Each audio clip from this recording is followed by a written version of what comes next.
नाशिकचा विकृत बाबा अशोक खरात याच्या विरोधात आतापर्यंत अतिशय गंभीर स्वरूपाचे गुन्हे दाखल झालेले आहेत। आणखी काही गंभीर स्वरूपाचे आरोप सुद्धा त्याच्यावरती होत आहेत। या सगळ्यामध्ये तपास अधिकाऱ्यांकडून त्याच्या विरोधात जास्तीत जास्त पुरावे शोधले जात आहेत। सरकारी वकिलांच्या माध्यमातून तपास अधिकाऱ्यांची सरकार पक्षाची बाजू ही न्यायालयामध्ये मांडली जाते। मात्र दुसरीकडे जे खरातचे वकील आहेत त्यांच्याकडून सुद्धा त्यांचा युक्तिवाद केला जातोय। मात्र आतापर्यंतच्या या सगळ्याच सिनारिओमध्ये पहिल्यांदाच अशोक खरात काहीतरी बोललेला आहे, जे ऑन रेकॉर्ड आलेलं आहे। कारण आज जेव्हा कोर्टामध्ये सुनावणी झाली, या सुनावणीच्या दरम्यान न्यायाधीशांनी अशोक खरातला तुला काही बोलायचं आहे का असं विचारलं होतं। त्यावेळी अशोक खरातनं 5 वाक्य बोलली, अक्षरशः पोपटासारखी एका सुरात पटपट पटपट त्यानं जे काही त्याला बोलायचं होतं ते बोलून घेतलं। अशोक खरात आज नेमकं कोर्टात काय काय बोलला, त्यानं त्याच्या बाजूनं स्पष्टीकरण नेमकं काय दिलंय हे जाणून घेणार आहोत। नमस्कार, मी समृद्धी आणि तुम्ही पाहताय टॉप न्यूज मराठी। अशोक खरातची पोलीस कोठडी आज संपली होती, त्यामुळे आज त्याला पुन्हा एकदा न्यायालयासमोर हजर केलं गेलं। यावेळी तपास अधिकारी असतील, दोन्ही बाजूचे वकील असतील, हे सगळेच जण न्यायालयामध्ये उपस्थित होते। या सगळ्यांच्या समोर सुनावणी सुद्धा सुरू झाली। या सुनावणीमध्ये सरकारी पक्षाच्या वतीने अतिशय गंभीर स्वरूपाचे आरोप केले गेले। या सगळ्यामधला सगळ्यात महत्त्वाचा संशय व्यक्त केला होता तो सरकारी वकिलांनी व्यक्त केला, ज्यामध्ये असं म्हटलेलं होतं की या अशोक खरातकडे आतापर्यंत जे काही सापडलंय त्यामध्ये सगळ्यात महत्त्वाचं आहे ते म्हणजे एक पिस्टल सापडली आहे, त्याचबरोबर 21 जिवंत काडतुसं सापडली आहेत आणि या सगळ्याच्या बरोबर 5 शेल सापडलेत, म्हणजेच पुंगळ्या सापडल्यात। याचाच अर्थ हे बुलेट्स कुठेतरी वापरलेले आहेत, कुठेतरी गोळ्या फायर केल्या गेल्यात। मग हे जे काही फायरिंग आतापर्यंत झालंय ते कदाचित फायरिंग नरबळी देण्यासाठी झालेलं असू शकतं। आतापर्यंतचं जे काही तपासातून समोर आलंय त्यानुसार हा बाबा काही अघोरी पूजा करायचा, त्यासाठी कदाचित यानं नरबळी दिलेले असू शकतात। त्यामुळे या सगळ्या गोष्टींचा तपास करायचा असल्या कारणानं कुणा बरोबर हे सगळं मिळून त्यानं केलेलं आहे किंवा त्याला पिस्टल कोणी दिलेलं होतं, तो काडतुसं कुठून आणत होता, त्यांनी कशा पद्धतीनं या काडतुसांचा वापर केलेला होता, फायर नेमकं कुणावर केलं होतं, या सगळ्याचा शोध घ्यायचा असल्या कारणानं आणखी जास्त पोलीस कोठडीमध्ये वाढ करावी अशी मागणी जी आहे ती सरकारी पक्षाच्या वतीनं करण्यात आली होती।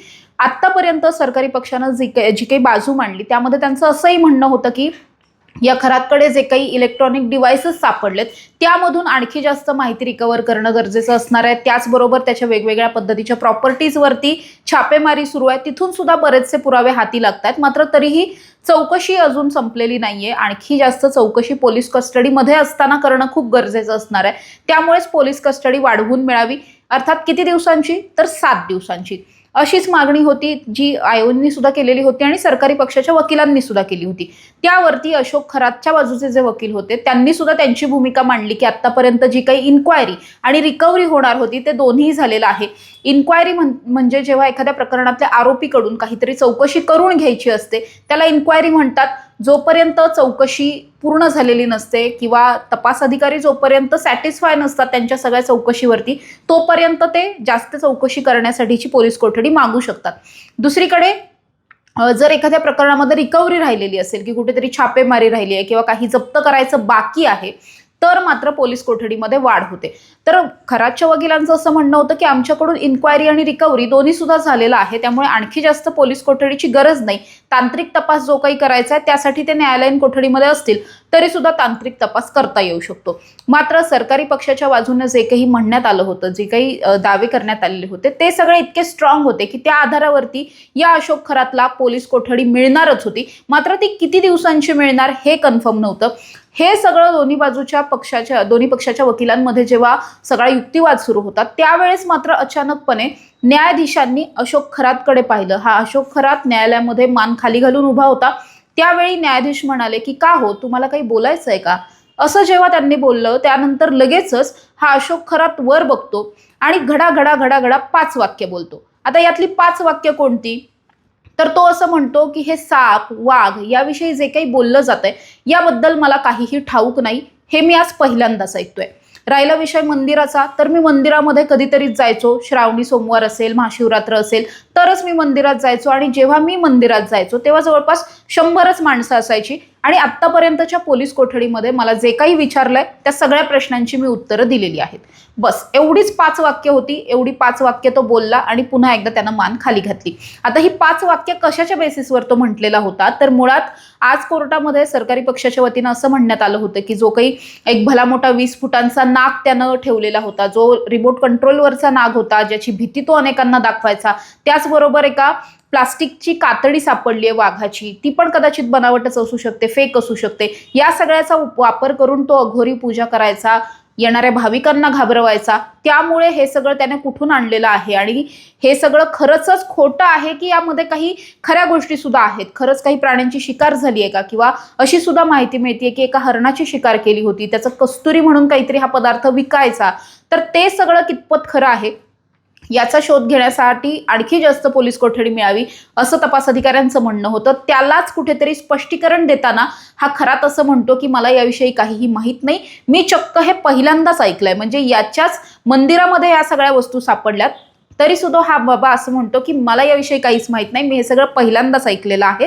त्याचबरोबर मी मंदिरात जायचोच नाही, कधीतरीच जायचो आणि मी जेव्हा जायचो तेव्हा फार तर 100 लोक असायचे असं म्हणत त्यानं स्वतःची बाजू सिक्युअर करण्याचा प्रयत्न केला. स्वतःचं जे काही एक्सप्लेनेशन होतं ते त्यानं आज कोर्टासमोर दिलं. मात्र या सगळ्याच्या नंतर सुद्धा न्यायाधीशांनी त्याची बाजू म्हणणं जे काही आहे ते ऐकून घेतलं.